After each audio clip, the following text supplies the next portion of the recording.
Dear students, you are welcome in my online teaching classes, and this is a story for the students of class 11. The title of the story is The Address, written by Marga Minco. And this is video lecture 1 out of 2. And she is Marga Minco, the writer of this story. She was born on 31st March 1920 in Netherlands. And some famous books of Marga Minco, you may see the images of them: The Glass Bridge, The Fall, and Die Glazenbrug. These are some of the famous books of Marga Minco. And this story is about a poignant. The word is poignant, not poignant or poignant. So see the pronunciation of the word. This is phonetic symbols. P stands for P sound, and this is OE, poi, and same sound, and this J stands for ya sound in phonetics. Poignant, causing sharp feelings of sadness. And this story causes in our hearts a very sharp feeling of sadness, because it's anti-war story, and it tells the tales of woes of people who become victim of war. So this is a very poignant account of a daughter who goes in search of her mother's belongings after the war in Holland. When she finds them, the objects evoke memories of her earlier life. However, she decides to leave them all behind and resolves to move on. Resolve means decides, determines. She becomes determined not to touch, not to take any of the objects that belong to her mother, who is not presently in the world, who became victim of war.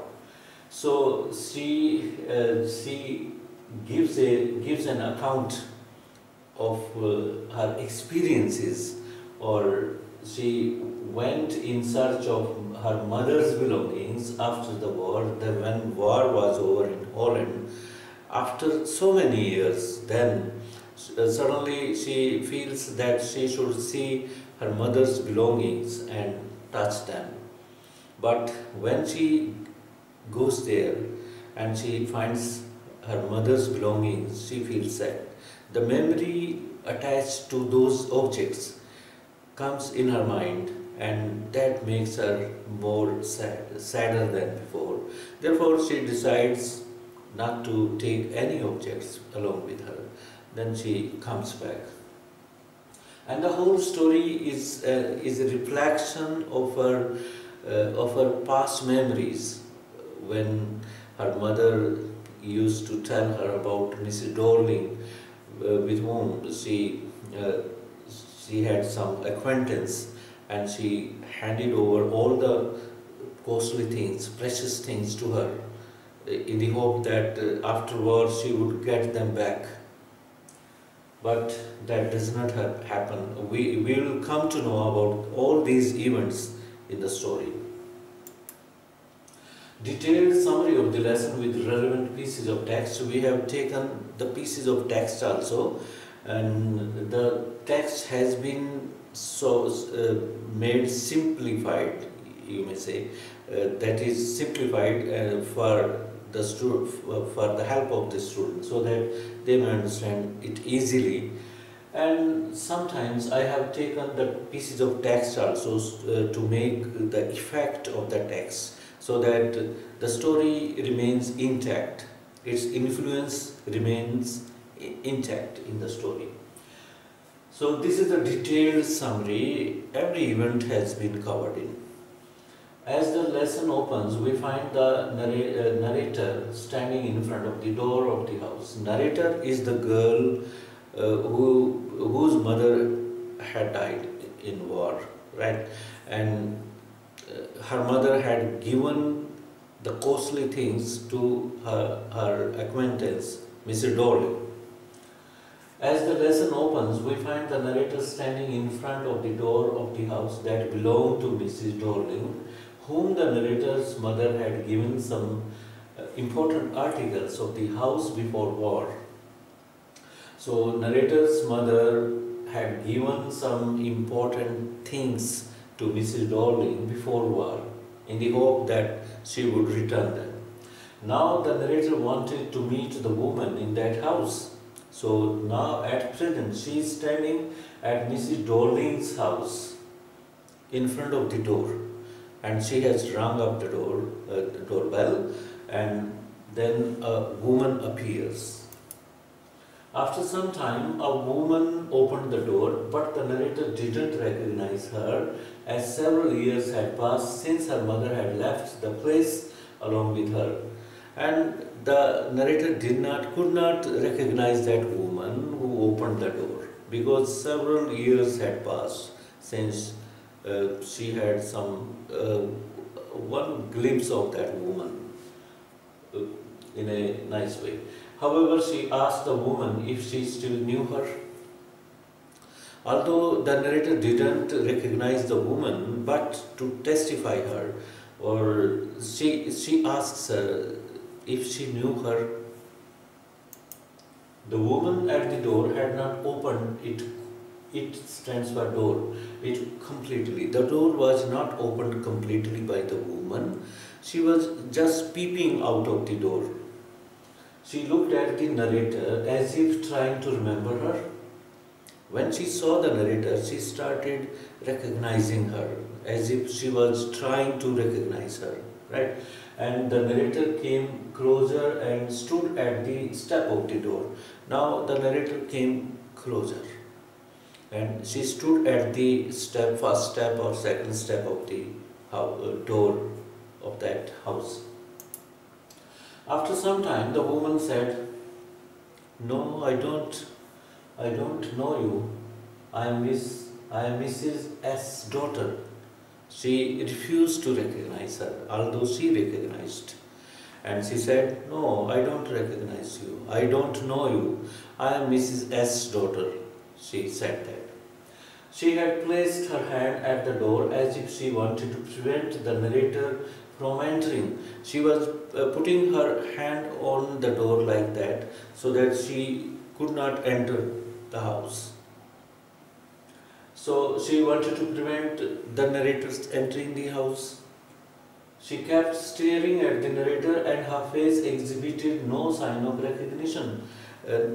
She was staring, she continued watching the narrator's face as if she didn't recognize her, and she tried to recognize, but she could not recognize. And then the author, narrator, that girl, concluded that she might have come at the wrong address. The narrator thought that she had knocked at the wrong door. The narrator also had dim memory about the woman, as she had only a glimpse of the woman and it was a long time ago. Narrator thought that she might have come at the wrong door or at the wrong address, because she was not able to recognize the woman. She had one glimpse of that woman, and it was years back, and several years had passed when she had a glimpse of that woman. So what to do now? Then the woman removed her arm from the door and stood aside. Then the woman removed her hand from the door like that. She was standing like holding the door like that. Then she removed the hand, and the narrator knew that it was, and she had worn, and the narrator saw that she had worn a green cardigan, and that was knit by the narrator's mother. She recognized that cardigan, and that was the clue. She had worn a green colored cardigan, and the narrator knew that it was knitted by her mother. That was a broad hint for her. Its buttons had become yellowish in color due to washing, due to frequent washing, the color of the buttons had got dimmed, become yellowish. She understood that the narrator was looking at the cardigan, and then she hid half of her body behind the door. When she came to know that the narrator was focusing her attention on the cardigan, then she uh, hid her body. Half of the body was hidden by her behind the door. She stepped back and hid her half body to avoid her looks, the narrator's looks. That clue made the narrator confident that she reached the right address. When the woman tried to hide herself, because she was looking at the cardigan, the narrator was looking at the cardigan, then the narrator was confident that something wrong with her, that she was hiding, trying to hide her cardigan. It means the narrator thought that she was at the right address. Well, you know my mother? She asked the woman. The narrator again put a question to her. If she knew her mother? I thought no one had come back, said the woman. This sentence came out automatically from her mouth. Or she might not have any intention, right? She might not have any intention at that time, but automatically that sentence came out. I thought no one had come back. No one had come back means the people who had run away by leaving their houses, by leaving their articles, things, costly things, belongings to another country or another place, right? She said, she meant to say that they would never come back. But the narrator said, only me, I have come back. A smell of dampness emerged from there. Now the writer stays here, he stops here narrating the incidents. Now he describes other thing that is very real one. It creates a picture, real picture in our mind's eye, before our mind's eye, right? What is that picture? Now the woman is standing, girl is standing in front of her at the door, and some door is open, some part of the door is open, right? And the smell of dampness, the hot air comes from the house because it is coming out, and it was having some smell of dampness. The writer felt it. So the writer creates a sense of smell, imagery of sense of smell. We feel that dampness is there while reading the story also.